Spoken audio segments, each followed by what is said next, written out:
Madalas bang parang magtuyo ang mga mata mo? Panoorin mo ang video na ito. Hi mga idol, ako si Doc Doms. And welcome back to my channel. Para sa mga bago lang sa channel ko, I'm a board-certified ophthalmologist and a retina specialist here in the Philippines. So if you want medical and eye contents, please don't forget to hit that subscribe button and turn on that notification bell for more videos like this. Oops! Disclaimer lang, ang mga videos na ginagawa ko ay hindi para mag-diagnose ng mga iba't ibang sakit nyo sa mata. Dahil mahirap mag-diagnose sa ganitong platform. Bagkos, ito ay para mas maintindihan nyo ang mga iba't ibang sakit ninyo sa mata na na-diagnose na sa inyo. Ang pagpapa-check up sa inyong ophthalmologist ay ine-encourage. And for today's video, pag-usapan naman natin ang mga pwedeng remedyo sa mga nanunuyo ang mata. Tara, let's discuss. Isa ang sakit na tinatawag na dry eye syndrome sa madalas naming nakikita sa aming mga clinics. Ito ay dahil mabilis na nagtutuyo ang mata ng mga pasyente. At sa panahon ngayon ay marami na ang pwedeng mag-cause nito. Una dyan ay yung aging or yung pagtanda na wala naman tayong magagawa dahil lahat tayo ay tumatanda. Ito ay dahil natutuyo ng mabilis ang mga fluids natin sa katawan kapag tayo ay tumatanda na pwedeng maapektuhan ang ating mga mata. Madalas din makita ang mabilis na panunuyo ng mata sa mga babae dahil nagkakaroon sila ng mga hormonal changes, lalo na nga kapag sila ay menopause na. Mas madalas din itong makita sa mga merong ibang sakit tulad ng thyroid disease, lupus, arthritis, at iba't iba pang autoimmune diseases. Pati na rin sa sakit mismo sa mata kapag nagkakaroon ng pamamaga or inflammation ng mga eyelids or talukap ng mata na tinatawag na blepharitis. May mga environmental factors din na pwedeng mag-cause nito tulad ng hangin, usok, or mainit na lugar na pwedeng makadagdag at makapagpagrabe ng panunuyo ng mata.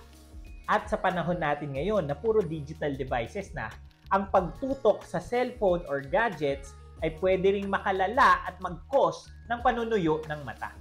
Ito ay dahil kapag nakafocus tayo sa malapitang gawain, ay mas madalang ang pagkurap natin. Hindi tulad kapag nakatingin tayo sa malayo ay kurap tayo ng kurap. Pero kapag nakatutok tayo sa malapitan, mas madalang ang pagkurap ng mata natin na magkukos ng mabilis na pagtuyo nito. Sa mga nagko-contact lens naman, ay pwedeng mag-cause ng mabilis na pagtuyo ng mata kapag masyadong matagal na nilang suot ang kanilang mga contact lenses. Meron ding mga gamot na pwedeng mag-cause ng mabilis na pagtuyo ng mata tulad ng mga antihistamines, mga sleeping pills, at mga diuretics or marami pang iba. Kahit yung mga procedures or surgery sa mata tulad ng mga refractive surgery or yung pinakasikat dyan ay yung LASIK ay pwede rin mag-cause ng mabilis na pagtuyo nito. E ano nga ba yung mga pwedeng maramdaman kapag nagkaroon tayo ng dry eye syndrome? Una, madalas ay naghahapdi muna ang mga mata at pag medyo tumagal-tagal na ay magluluha na ito ng madalas. E bakit Dok nagluluha? Natutuyo na nga. Dahil sa sobrang tuyo ng mata ay natitrigger nito ang mga mata natin para mag-produce ng marami pang luha na hindi maganda yung quality, na mabilis din magtuyo. Kaya magpo-produce na naman ito at magiging walang katapusang cycle na to, kaya magluluha lang ng magluluha ang pasyente. Next naman ay pwede rin itong makakos ng temporary na paglabo ng paningin, lalo na kapag tayo ay nagbabasa. Kailangan kasi basa ang mata natin or yung cornea para makapasok ang ilaw ng maayos at makakita tayo ng malinaw. Pero ang paglabo ng paningin na ito ay temporary lang naman. Pwede rin makaramdam ng parang may puwing or buhangin sa loob ng mata dahil hindi na smooth ang pagkurap natin or pagsara ng ating mga eyelids. Or parang may friction na dahil sa sobrang katuyuan nito. Tapos, pag tumagal-tagal, ay pwede rin tumamula at yung parang irritated. Lalo na kapag may mga usok or sigarilyo na pwedeng mapunta sa ating mga mata. Meron na nga pala akong video about sa sakit na dry eye syndrome para sa mas detalyadong discussion about sa sakit na ito. Pero sa video na ito ay mag-focus muna tayo sa mga pwedeng gawin at mga remedyo para sa mga may sakit na dry eye syndrome. Pwede kami magreseta ng mga tinatawag na artificial tears or lubricants na eye drops na siyang mag-a-act as parang luha at para hindi ito mabilis magtuyo. May mga tinatawag din na punctal plugs, yung nilalagay na plug dun sa drainage ng luha natin sa mata para hindi mabilis mag-drain ang luha at mag-stay ito ng mas matagal sa mga mata at pwedeng mag-cause ng hindi mabilis na pagtuyo nito. At syempre, kailangan maiwasan yung mga factors na pwedeng iwasan at gamutin yung mga sakit na pwedeng mag-cause ng mabilis na pagtuyo. Bukod sa mga gamot at management na ginagawa namin, ay meron ding mga remedyo na pwedeng yung gawin sa bahay para makatulong na hindi mabilis magtuyo ang inyong mga mata. Ito ang mga tips na pwede nyong gawin sa bahay. Una, umiwas sa mga environmental factors na pwede namang iwasan tulad ng maiinit na lugar, mahangin, mausok, at iwasang mapuntahan ng maraming hangin ang inyong mga mata tulad ng hair dryers, electric fan, at aircon. Pwede kayong maglagay ng mga high-quality air filters sa inyong bahay para makaiwas sa mga air pollution na pwedeng pumasok dito.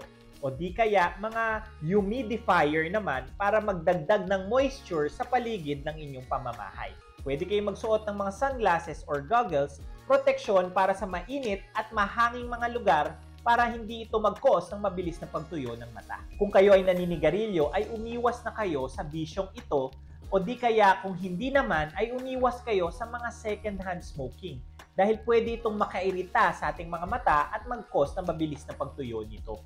At umiwas din sa pagtutok sa mga malalapitang gawain tulad ng pagbabad sa mga digital devices. Kung hindi naman ito maiwasan ay dalasan ng pagpahinga at sundin ang tinatawag na 20-20-20 rule na kung saan every 20 minutes na nakababad ka na sa malapitang gawain ay magpahinga ka kahit at least mga 20 seconds.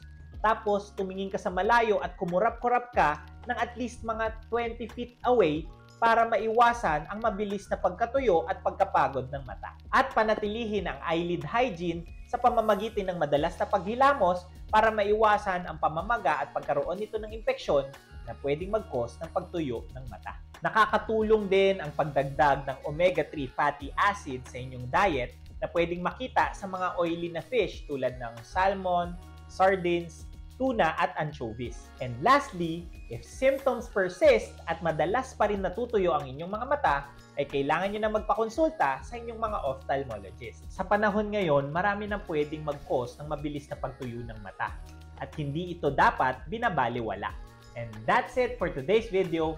Ngayon, alam niyo na yung mga pwedeng gawin at remedyo sa mga nagtutuyo ang mata. Please don't forget to like, comment kung may mga questions or suggestions kayong topics, subscribe, and hit that notification bell for more medical and eye contents. Ngayon, mas may alam ka na. Ako po si Doc Doms. See you on my next video.